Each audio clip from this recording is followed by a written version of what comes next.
3 seconds. I should like now to make a few observations on the budget. This budget marks a turning point in the history of our country. It is no use attempting, as some of my friends have done, either to deprecate the budget very strongly or to suggest that we are not witnessing a new revolution in our methods of fiscal training and technique.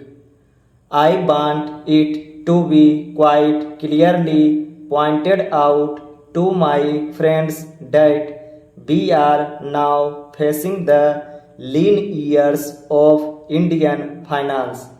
Hitherto, we had revenue surpluses which were a form of public saving and which were meant to be utilized for capital development. Hereafter, this form of revenue surplus would not be available. We have therefore to find out ways and means of implementing our great program of national reconstruction at minimum cost.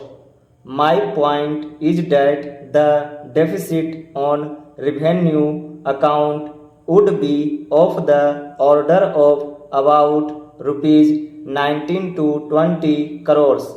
Here, let me point out that I do not agree with those of my friends in the finance department who have attempted to suggest that rupees 9 or 18 crores which are obtained from Pakistan should be put to the revenue side of the budget.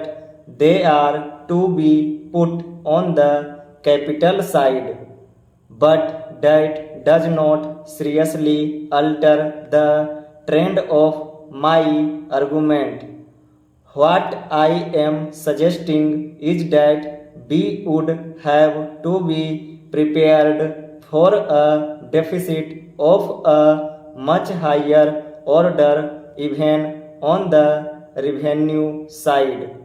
That itself should make us realize that there are very many problems which we have to face and that we have to undertake ways and means of increasing the resources of our country so that it might be possible for us to have a greater amount of surplus or a greater amount of public saving for the purpose of financing capital development.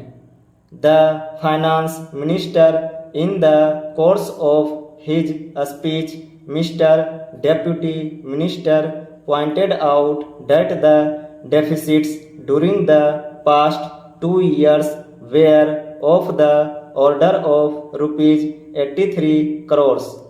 I venture humbly to disagree with him because I feel that when we are talking of deficits, we must take into account the overall deficit incurred by the central government and that would be of the order of rupees 200 crores.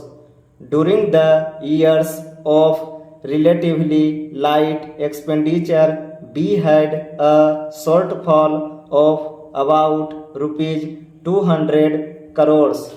Undoubtedly, now when we are going to have a very great amount of expenditure, we might have a greater amount of deficit and we would have to find out ways and means of trying to meet our capital expenditure. Some members have pointed out that deficit financing is good, others have pointed out that it is poison. One honorable member who preceded me pointed out that it could be taken like a tonic. Now I am not willing to enter into the merits of deficit financing or demerits of deficit financing in an academic spirit. The time has now come when we should face realities. I do suggest that we have to indulge in deficit financing because without indulging in deficit financing, it would not be possible for us to indulge in capital expenditure on such a large scale. But when we are talking of the scope of deficit financing, I would like to place before the House and the Finance Minister the two great limitations which face us. The first limitation that faces us is that concerning the internal price level. The Honorable the Finance Minister referred to the cost of living. He said that he was going to keep a watch over the cost of living so that it may not shoot up within a short period and make a mess of the plans of capital development. But there is another limitation which has also to be borne in mind, a limitation which has not received as much notice as it should have done in all the discussions that have taken place on deficit financing. That limitation is the external limitation or the limitation which arises on account of our balance of payments position. I think this is as important, Mr. Deputy Speaker, as the internal price level, and I should like to elaborate that particular point a bit more because I feel that a time will shortly arrive when we might have either to reconsider our policy or might even have to leave the sterling club of which we are a member. The second serious limitation is as serious as the first. What would be the consequences of deficit financing on our balance of payments?